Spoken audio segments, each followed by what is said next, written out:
Hello students, in previous video we have discussed about acids, what are acids and acids types, acid कितने type के होते हैं। और उसके अलावा हमने पढ़ा था कि जो एसिड्स की पहचान करते हैं, ठीक है, कि इस चीज़ में एसिड प्रेजेंट है, वो आपका इंडिकेटर कहलाता है। Got it. तो हमने पढ़ा था इंडिकेटर्स जो प्रेजेंस ऑफ एसिड्स किसी भी मीडियम में डिसाइड करते हैं, they are called indicators. And कितना उसमें एसिडिटी है किसी मीडियम में, ठीक है, वो तय करता है पीएच स्केल। तो उसके बारे में भी थोड़ा इंट्रोडक्शन हमने पढ़ा था, एक बार रिकॉल कर लेते हैं, ठीक है। पीएच स्केल क्या होता है? पीएच स्केल एक स्केल है जो कि मेजर करता है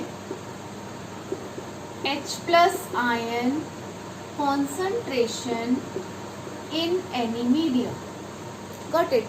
तो किसी भी मीडियम में H+ आयन की कॉन्सेंट्रेशन कितनी है, H+ आयन किसी भी मीडियम में कितने हैं, वो कौन मेजर करता है?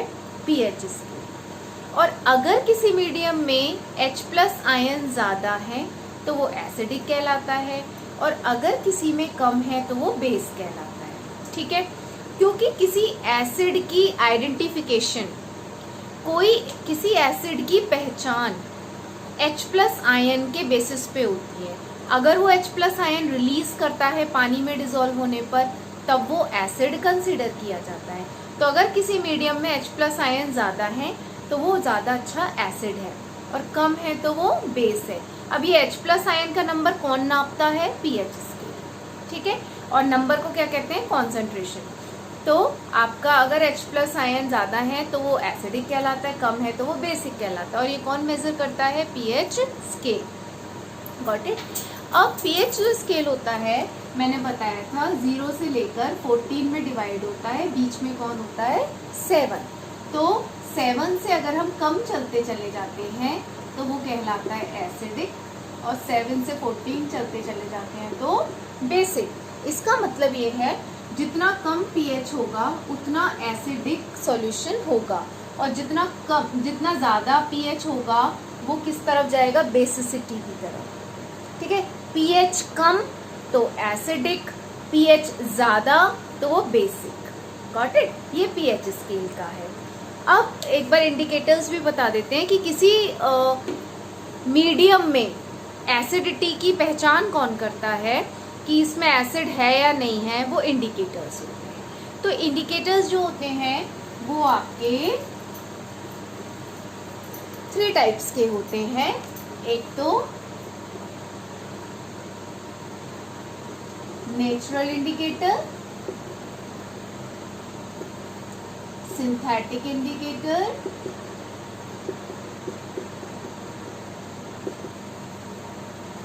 एंड ऑल्फैक्टरी इंडिकेटर्स, ठीक है। नेचुरल इंडिकेटर्स जो होते हैं जनरली वो इंडिकेटर्स होते हैं जो नेचर में नेचुरल सोर्सेज में प्रेजेंट होते हैं। For example litmus paper. तो जो लिटमस होता है ना, वो एक लाइकेन एल्गी होती है। तो उसमें से हम ना उसकी डाई को ब्राउन पर्पल कलर की डाई होती है, उसको हम पेपर पे अटैच कर देते हैं तो वो लिटमस पेपर बन जाता है। और अगर हम उसको सॉल्यूशन में डिसॉल्व कर लेते हैं तो वो लिटमस सॉल्यूशन कहलाता है। तो ये क्या होता है? जो लिटमस होता है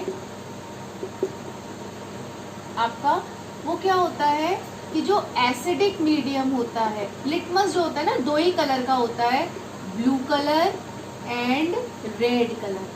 तो अगर हम ब्लू कलर को एसिडिक मीडियम में डिप करते हैं तो वो रेड कलर शो करता है, और अगर रेड लिटमस पेपर को एसिड में करते हैं तो रेड ही रहता है, लेकिन अगर बेसिक में करते हैं तो वो कैसा हो जाता है? ब्लू कलर में। तो इस हिसाब से इंडिकेटर्स क्या होते हैं? Indicators are those substances which tells us the nature of medium by changing their colours. Okay. और सिंथेटिक इंडिकेटर्स वो इंडिकेटर्स होते हैं जो लैब में सिंथेसाइज किए जाते हैं, ठीक है। तो इनमें बेसिकली सिंथेटिक इंडिकेटर में क्या एग्जाम्पल है सिंथेटिक इंडिकेटर का?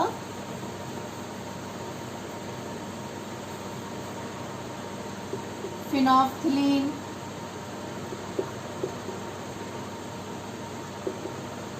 मिथाइल ऑरेंज,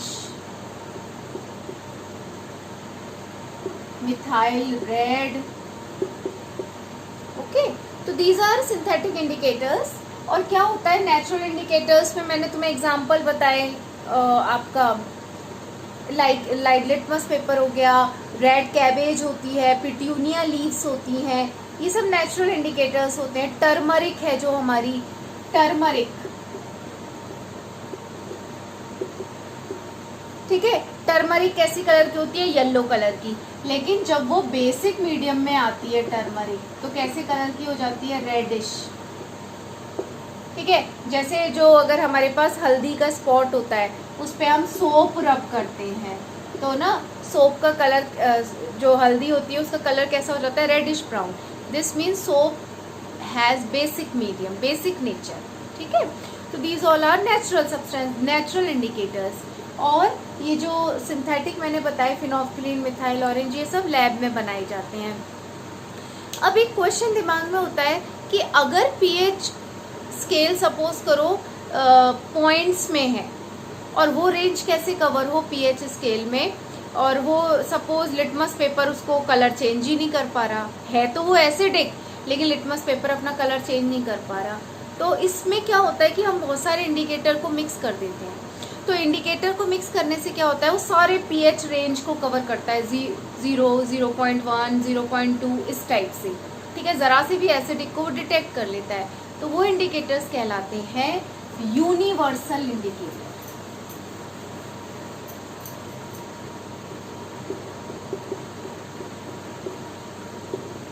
यूनिवर्सल इंडिकेटर क्या होते हैं? Mixture of various indicators which cover wide variety of pH range. For example phenolphthalein, phenolphthalein जो है वो आपका यूनिवर्सल इंडिकेटर है, ठीक है। थर्ड टाइप आता है आपका ऑल्फैक्टरी इंडिकेटर्स। ऑल्फैक्टरी इंडिकेटर्स वो इंडिकेटर्स होते हैं जो कि अपनी स्मेल चेंज कर देते हैं, ओडोर चेंज कर देते हैं, ठीक है। The indicators which change their smell in acidic medium as well as in basic medium. For example onion, onion क्या होता है कि एसिडिक मीडियम में वो अपनी जो ओडोर है वो थोड़ी सी करेक्टरिस्टिक हो जाती है, चेंज कर देती है, बेसिक मीडियम में रिटेन रहती है, बेसिक मीडियम में जो अनियन की स्मेल है वो वैसी ही रहती है ना। तो अनियन है, वनीला है, क्लोव है, ये सब कैसे इंडिकेटर्स हैं? Olfactory indicators, got it. तो olfactory indicators are such indicators which change their smell in different mediums. इन सभी इंडिकेटर्स की टेबल है जो नोट्स में तुम लोग को प्रोवाइड की गई है, बुक में भी है, और जिनमें ये बताया गया है कि ये इंडिकेटर एसिड में ये कलर शो करते हैं, बेस में ये कलर शो करते हैं। This table is important for board exams, okay. तो ये टेबल कभी कभी पूछ ली जाती है। फॉर एग्जाम्पल फिनोल्फ्थलीन है, फिनोल्फ्थलीन एसिडिक मीडियम में तो कलरलेस रहता है, कलरलेस ही होता है वो, और बेसिक मीडियम में वो पिंक कलर शो करता है, गॉट इट। मिथाइल ऑरेंज है, वो येलो कलर का रहता है, लेकिन बेस में कैसा हो जाता है? ऑरेंज कलर का हो जाता है। इस वजह से रेडिश भी हो जाते हैं कई, जैसे येलो कलर के होते हैं, रेड कलर शो करने लगता है, मिथाइल रेड है। तो इस टाइप से जो इंडिकेटर्स होते हैं वो अपने कलर चेंज करते हैं, गॉट इट। तो indicators are clear and pH scale is also clear. PH scale, a scale which measures H+ ion concentration in medium, ठीक है। H+ आयन ज्यादा है तो एसिडिक, H+ लोअर है तो बेसिक हो गया, वो हो गया। पीएच स्केल हम क्यों पढ़ते हैं? पीएच स्केल की क्या वैल्यू है? पीएच स्केल एक बहुत अच्छा पीएच जो है ना, हमारी पीएच स्केल तो पीएच को मेज़र करता है, ठीक है, कितनी पीएच है। पीएच जो होती है ना, वो हमारी लाइफ में बहुत इम्पॉर्टेंट रोल प्ले करती है। क्योंकि हमारी बॉडी के ऑर्गन्स भी स्पेशल पीएच पे काम करते हैं, ठीक है। और जो डिफरेंट मटेरियल्स हैं वो भी बहुत अच्छे पीएच पे वर्क करते हैं, एक पर्टिकुलर पीएच होता है उनका। फॉर एग्जांपल जैसे हमारे स्टमक है, स्टमक में क्या होता है कभी कभी कि HCl डिफरेंट जो हम खाना खाते हैं उनमें जो रिएक्शंस होती हैं तो उसके वजह से HCl बनता रहता है, हाइड्रोक्लोरिक एसिड बनता रहता है। तो हमारे स्टमक का पीएच कैसा हो जाता है, एसिडिक होता है। लेकिन क्या होता है कि हमारा जो एसिड होते हैं जनरली वो कोरोसिव होते हैं, जला देते हैं, तो हमारे पेट को तो उसको जला देना चाहिए। लेकिन हम जो म्यूकस हमारे अंदर जाता है ना, तो वो एसिड में मिलके डाइल्यूट होता रहता है, तो हमारा पेट ठीक रहता है। लेकिन कभी कभी क्या होता है कि जब हम ऑयली चीज़ें खा लेते हैं या फिर कुछ ऐसी चीज़ खा लेते हैं तो हमारे स्टमक बहुत ज़्यादा रिएक्शंस करता है, उसको खाने को पचाता है, तो ज़्यादा अमाउंट में आपका HCl जनरेट होता है। जब ज़्यादा अमाउंट में HCl जनरेट हो रहा है तो क्या होता है, हमारे पेट में एसिडिटी फील होने लग जाती है। तो उससे बचने के लिए हम जो एक्सेस एसिड प्रोड्यूस हो रहा है हमारे स्टमक में, एक्सेस एसिड, उसको न्यूट्रलाइज करने के लिए हम माइल्ड बेस यूज करते हैं। माइल्ड बेस का एग्जांपल है मिल्क ऑफ मैग्नीशिया। ये एक बेस है जो कि स्टमक की एसिडिटी को रिमूव करने के या स्टमक की एसिडिटी को न्यूट्रलाइज करने के लिए काम में लाया जाता है। और इनको क्या कहते हैं हम, माइल्ड बेसिस को एंटा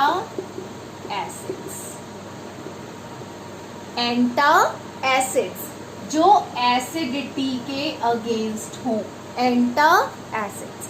फॉर एग्जाम्पल अभी बताया milk of magnesia, baking soda.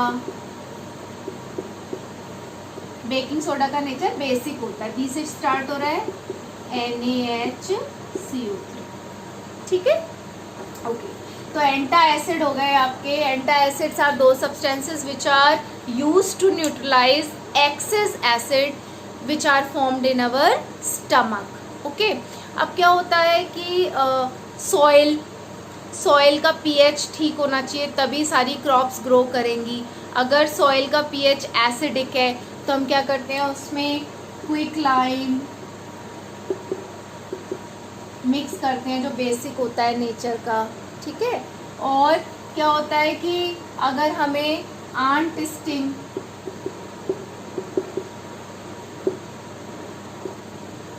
बीज,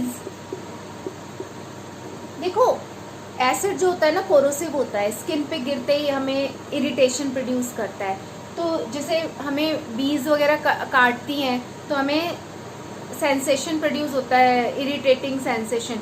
तो इससे बचने के लिए, क्योंकि ये एसिड जनरेट करती है, कौन सा एसिड, फॉर्मिक एसिड, तो इससे बचने के लिए हम बेस यूज करते हैं, जैसे बेकिंग सोडा रब कर सकते हैं, गॉट इट, तो बेस यूज करते हैं। और एक होती है वास्प।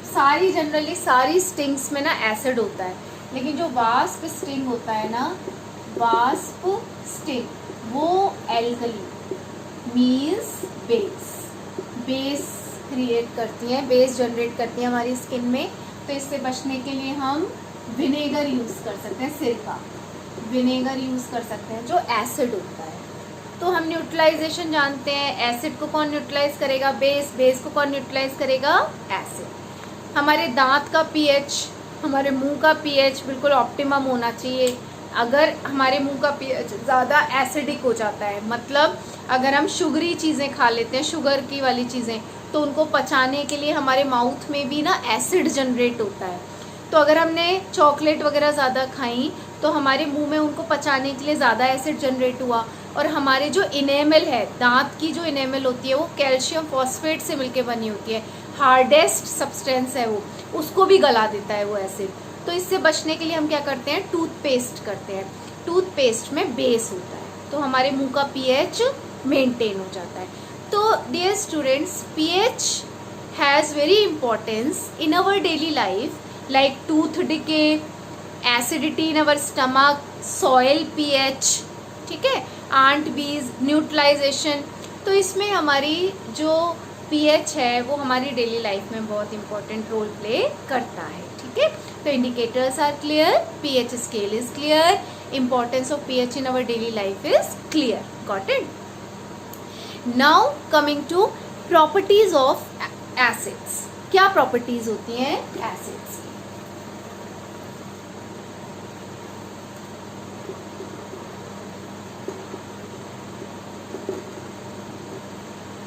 प्रॉपर्टीज, ठीक है।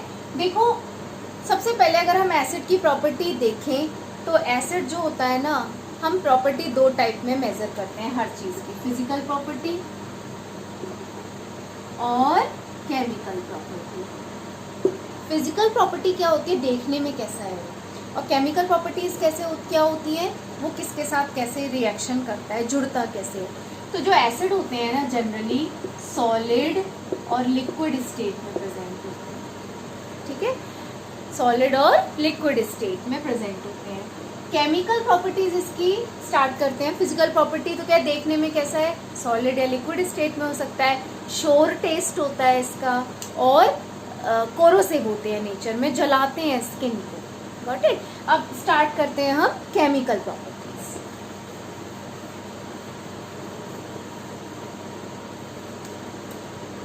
ठीक है, chemical properties of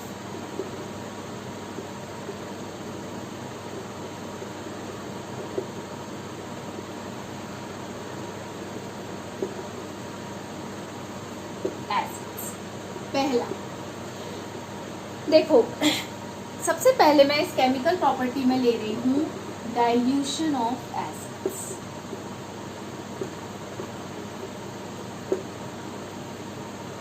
dilution of acid का क्या मतलब है? डाइल्यूशन वर्ड का मतलब होता है आपका acid mixing of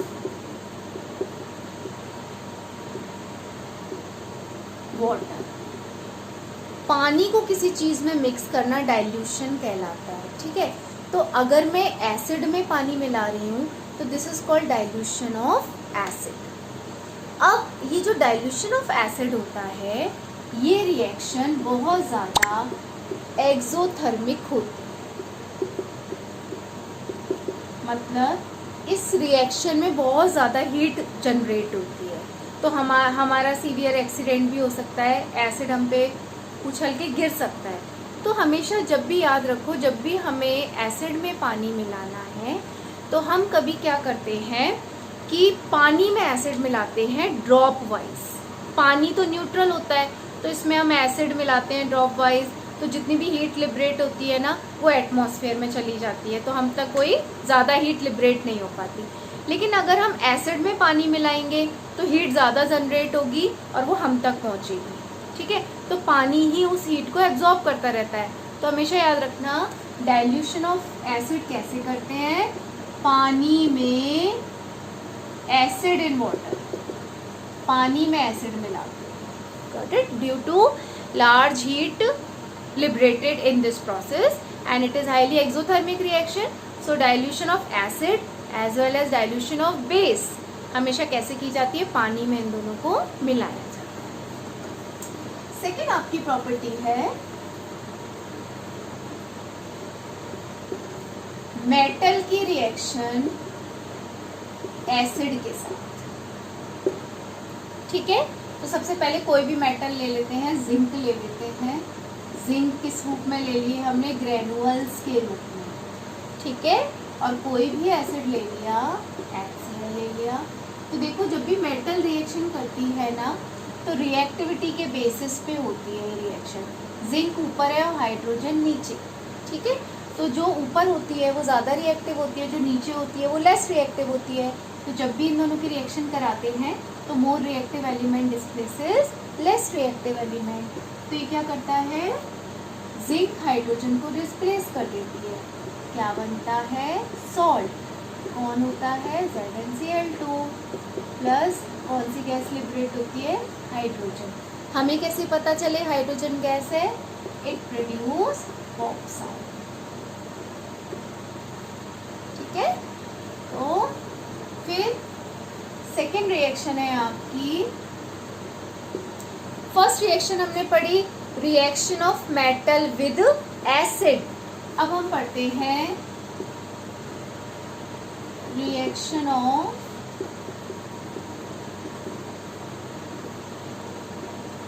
metal carbonate with acid.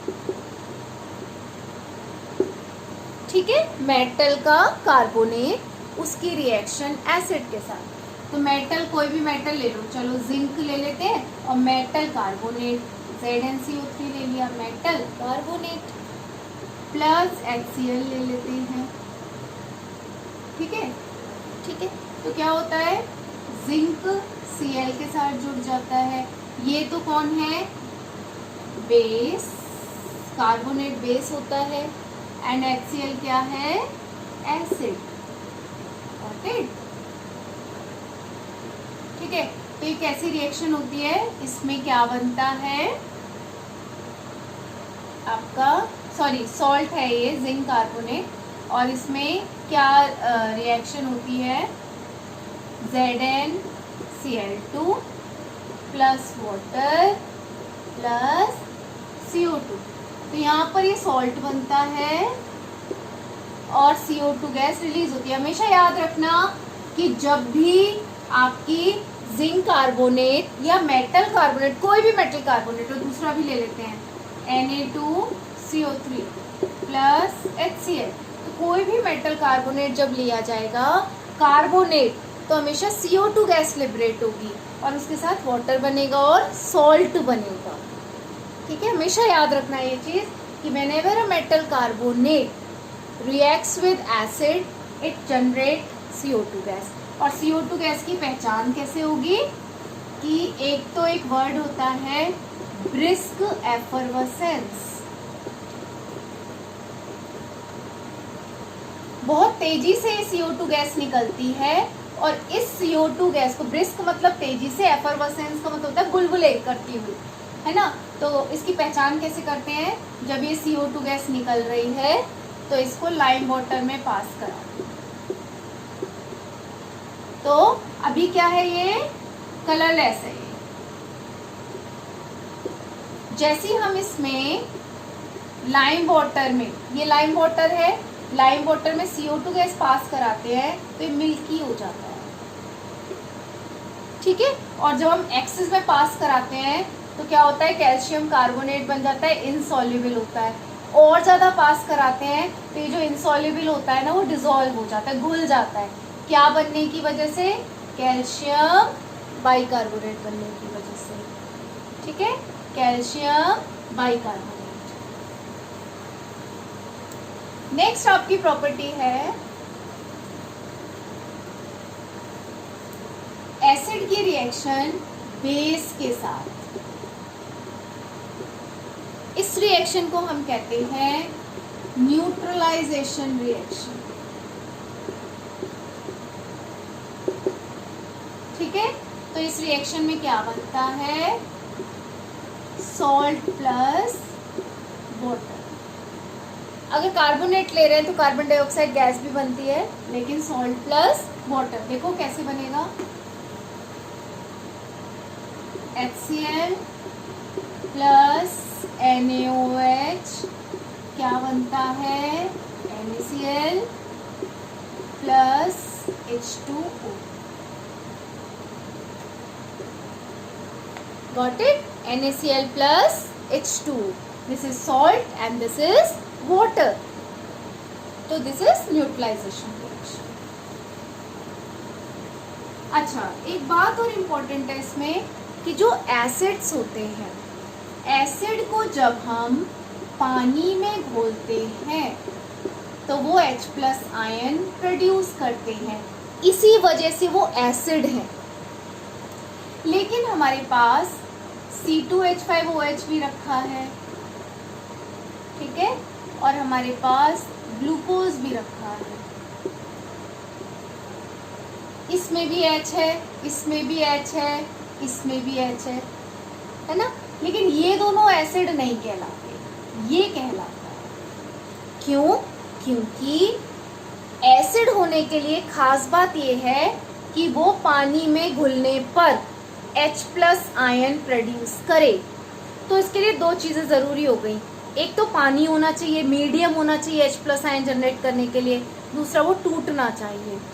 तो इसमें क्या होता है कि HCl को जब हम घोलते हैं तो ये तो जनरेट करता है H प्लस आयन, ये H प्लस आयन जनरेट नहीं करता, ये भी नहीं करता। तो ग्लूकोज और एल्कोहल में H होते हुए भी they are not considered as acid. Why? Because they do not produce H plus ion. अब इसको हम प्रूव कैसे करें कि हमने ना इसमें दो इलेक्ट्रोड लगा देते हैं, इलेक्ट्रिसिटी पास कराते हैं इसमें भी और इसमें भी, और यहाँ पर अटैचमेंट कर देते हैं, बल्ब लगा देते हैं। तो हम जानते हैं इलेक्ट्रिसिटी कैरी कौन इलेक्ट्रिसिटी कंडक्ट करेगा? जिसके पास फ्री आयन होंगे, एक जगह से दूसरी जगह तक ले जाने वाले फ्री आयन्स होंगे। तो देखो HCl में तो फ्री आयन बैठे हैं, तो इट विल कंडक्ट इलेक्ट्रिसिटी और बल्ब भी ग्लो हो जाएगा। इसमें तो आयन ही नहीं है, आयन नहीं है तो बल्ब ग्लो नहीं होगा, तो it will not conduct electricity. तो जब इलेक्ट्रिसिटी कंडक्ट नहीं कर रहा तो फ्री आयन नहीं है, फ्री आयन नहीं है तो it will not behave like acid. Got it? तो जो इसका मतलब ये हुआ कि जो aqueous solution of acids, aqueous solution का क्या मतलब है? किसी भी चीज को पानी में घोल देना, तो वो उसका एक्वस सॉल्यूशन कहलाता है। तो एसिड को मैंने पानी में घोल दिया, एक्वस सॉल्यूशन ऑफ एसिड, और उस एक्वस सॉल्यूशन में क्या प्रेजेंट होंगे? H plus ion. इसीलिए aqueous solution of acid always conduct electricity. तो हमेशा याद रखना, जिस किसी के पास भी फ्री आयन्स हैं वो हमेशा इलेक्ट्रिसिटी कंडक्ट करेगा। तो एसिड अपनी एसिडिटी कब शो करेगा? जब वो पानी में घुलेगा, और पानी में घुलेगा तो H प्लस आयन प्रोड्यूस करेगा। जब H प्लस आयन प्रोड्यूस करेगा तो इट विल कंडक्ट इलेक्ट्रिसिटी। ठीक है? तो these were all the chemical properties of acids. Now move to base. Base की भी लगभग यही प्रॉपर्टीज हैं, लेकिन उनकी खास बात मैं तुम्हें ये बता देती हूँ कि बेस वो होते हैं जो पानी में घुलने पर हाइड्रोक्सिल आयन जनरेट करते हैं। ठीक है? They which produces hydroxyl ion, they are called bases. और जो बेस पानी में घुल जाते हैं वो कहलाते हैं एल्कली। ठीक है? What are alkali? Water soluble bases. ठीक है? पानी में घुलने वाले बेस क्या कहलाते हैं? एल्कली। इनकी केमिकल प्रॉपर्टीज में ना सेम है, एसिड और बेस की सेम केमिकल प्रॉपर्टीज है। एक डिफरेंस है इनमें कि जो बेस होते हैं ना, suppose NaOH plus metal bicarbonate या मेटल कार्बोनेट, ये आपस में रिएक्शन नहीं करते। क्यों? क्योंकि ये भी बेस है और ये भी बेस है। तो बेस मेटल कार्बोनेट के साथ रिएक्शन नहीं करते, याद रखो। Now coming to salts. ठीक है? सॉल्ट्स क्या होते हैं? क्या होता है, अभी हमने पढ़ा कि जब एक एसिड और जब एक बेस आपस में रिएक्शन करते हैं तो वो क्या बनाते हैं? सॉल्ट।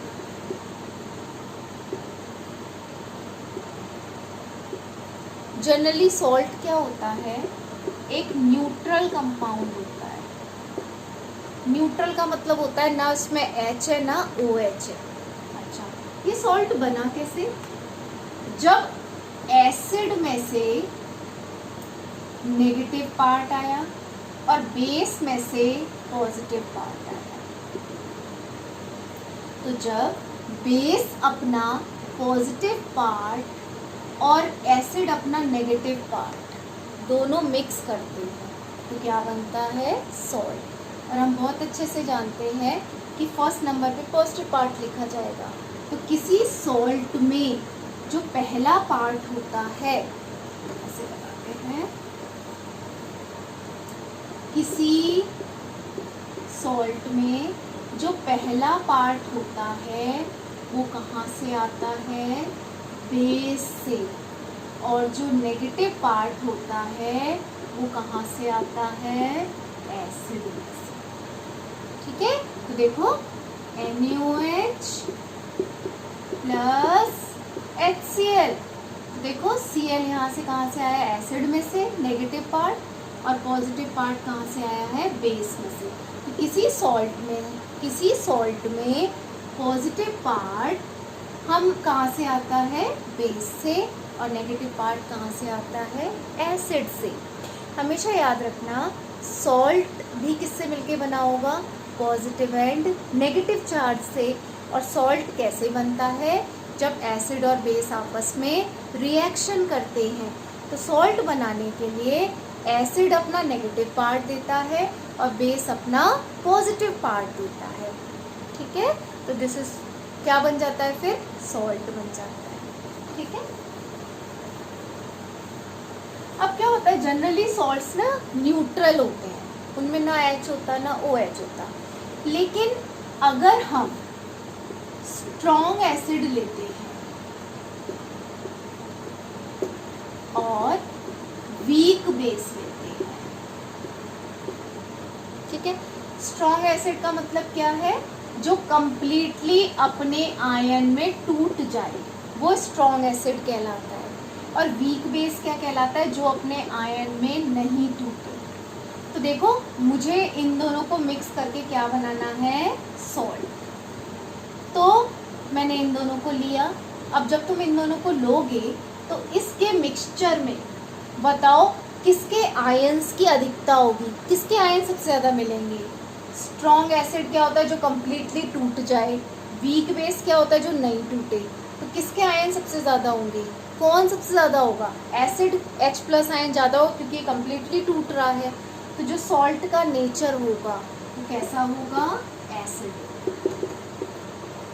क्यों, क्योंकि हम जानते हैं अगर सॉल्ट का मैं नेचर जानना चाहती हूँ कि वो एसिडिक है कि बेसिक है कि न्यूट्रल है, तो मुझे ये देखना पड़ेगा कि सॉल्ट कौन से एसिड और बेस से मिलके बना है।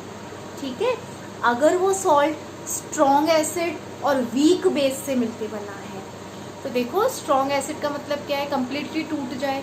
तो एसिड में तो H+ आयन ज़्यादा होंगे। ठीक है, तो जब इनको बनाया मैंने मिक्स करके, तो जो गिवन मिक्सचर होगा, जो सॉल्ट बनेगा, उसमें किसके आयनों की अधिकता होगी, एसिड की, क्योंकि एसिड कम्प्लीटली टूट रहा है। वीक बेस तो टूट ही नहीं रहा, बेसिक तो हो गई नहीं आयन। तो सॉल्ट का नेचर कैसा होगा, एसिडिक नेचर होगा। और अगर मैं इधर वीक एसिड ले लूँ, है ना, स्ट्रॉन्ग बेस ले लूँ, तो किसके आयनों की अधिकता होगी, OH आयनों की अधिकता होगी। बेस तो मतलब OH आयन ज़्यादा प्रोड्यूस करेगा, तो सॉल्ट का नेचर कैसा होगा, बेसिक होगा। ठीक है, अगर दोनों स्ट्रॉन्ग एसिड और स्ट्रॉन्ग बेस लूँ, तो दोनों बराबर बराबर टूटेंगे। स्ट्रॉन्ग एसिड कम्प्लीटली टूटेगा, स्ट्रॉन्ग बेस कम्प्लीटली टूटेगा, तो न्यूट्रल बनेगा। तो इस तरीके से हम सॉल्ट का नेचर जान सकते हैं।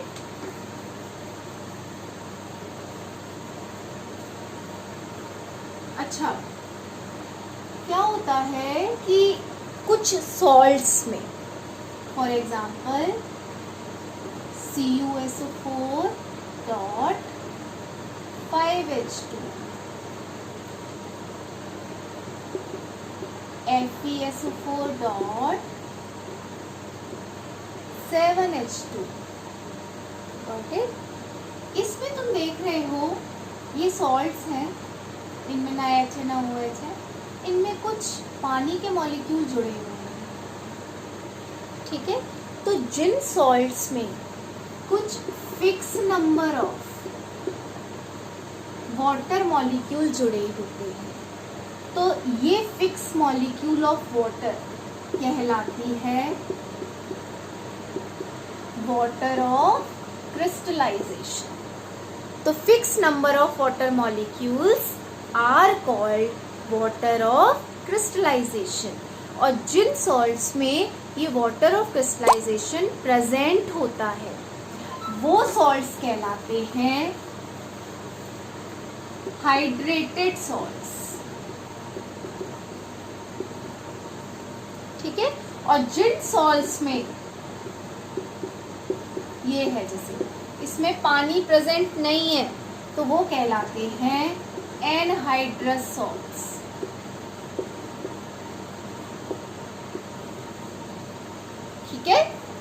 सॉल्ट्स में fix number of water molecules present होते हैं, तो वो सॉल्ट्स कहलाते हैं हाइड्रेटेड सॉल्ट्स।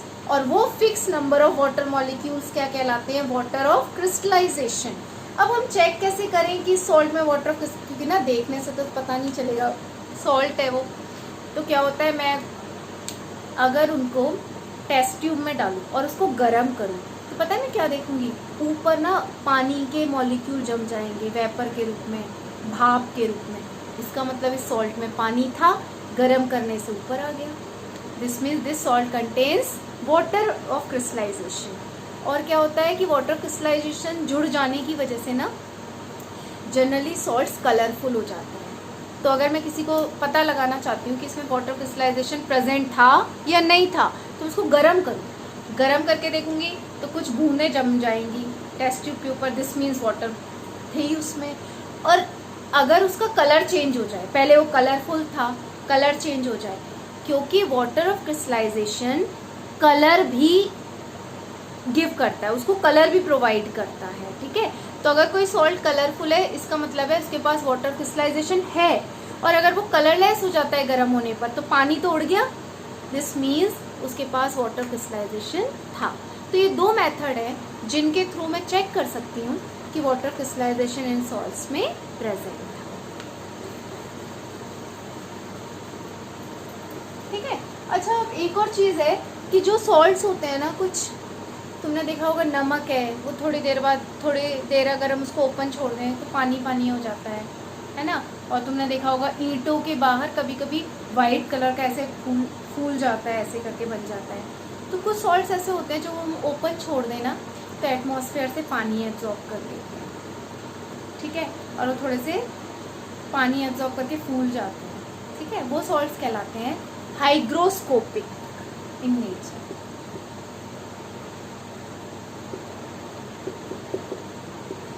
ये सॉल्ट्स पानी तो एब्जॉर्ब करते हैं लेकिन अपनी स्टेट चेंज नहीं करते, मतलब सॉलिड है तो सॉलिड ही रहते हैं। एक सॉल्ट होते हैं डेलिक्वेसेंट, वो सॉल्ट क्या करते हैं?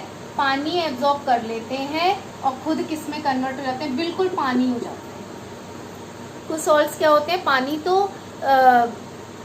एब्जॉर्ब करते हैं लेकिन वो उनकी स्टेट चेंज नहीं होती, सॉलिड के सॉलिड में रहते हैं। लेकिन कुछ सॉल्ट्स क्या होते हैं, पानी एब्जॉर्ब कर लेते हैं, खुद भी पानी में कन्वर्ट हो जाते हैं, वो क्या कहलाते हैं? डेलिक्वेसेंट सॉल्ट्स, है ना। एक और होता है एफ्लोरोसेंट, वो जो ईंटों के बाहर कुछ सॉल्ट्स होते हैं, अपने अंदर विचारों के अंदर जो पानी प्रेजेंट होता है ना, वो बाहर निकाल देते हैं, तो फूले के रूप में दिखाई देता है हमें, तो एफ्लोरोसेंट कहलाते हैं, ठीक है। तो this is important for NTSC. Basically हम यहाँ पर प्री बोर्ड के लिए, प्री मिड टर्म के लिए रिविजन कर रहे हैं, तो ठीक है, ये this is important for NTSC, है ना। और एनटीएससी के लिए एक और है, एसिड के लिए एक टर्म यूज की गई है, ऑक्सी एसिड्स। ऑक्सी एसिड्स पता है क्या होते हैं? ऑक्सी एसिड्स वो होते हैं जिन एसिड में हाइड्रोजन भी प्रेजेंट हो, ऑक्सीजन भी प्रेजेंट हो, ठीक है। फॉर एग्जाम्पल HNO3, इसमें ऑक्सी एसिड है, ठीक है। ऑक्सीजन जरूर प्रेजेंट हो, ऑक्सीजन जरूर प्रेजेंट होनी चाहिए। दूसरे होते हैं हाइड्रा एसिड्स। हाइड्रा एसिड्स क्या होते हैं? जिनमें ऑक्सीजन प्रेजेंट ना हो, केवल हाइड्रोजन हो। For example HCl, HBr, HI, ये सब कैसे है? Hydra acids. ऑक्सो एसिड जिनमें ऑक्सीजन जरूर प्रेजेंट हो, और हाइड्रा एसिड जिनमें ऑक्सीजन ना प्रेजेंट हो, हाइड्रोजन प्रेजेंट हो। ये भी एनटीएससी के लिए इम्पोर्टेंट है, गॉट इट।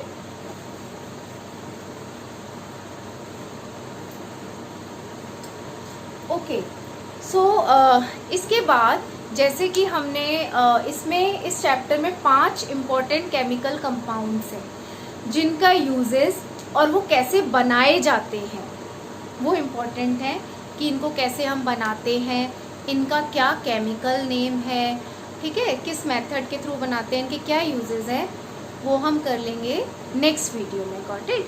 तो इसके लिए आज तुम इतना रिवाइज करना। प्री मिड टर्म में आपके फर्स्ट एंड सेकंड चैप्टर आ रहे हैं, तो फर्स्ट तो हमने करा दिया था, सेकंड में ये जो है इम्पॉर्टेंट केमिकल कंपाउंड्स हैं वो हम नेक्स्ट वीडियो में आपको सेंड कर देंगे, ठीक है। 5 इंपॉर्टेंट केमिकल कंपाउंड्स हैं, छोटे से हैं, जल्दी रिवीजन हो जाएगा तो, गॉट इट। तब तक ये वीडियो अच्छे से देखना और एनसीईआरटी भी लाइन बाय लाइन आपको रीड करनी है। ऐसा नहीं है कि आप NCERT line by line read नहीं करोगे, गॉट इट। तो पढ़ना और इन टेक्स्ट क्वेश्चन करने की कोशिश करना, गॉट इट। Thank you.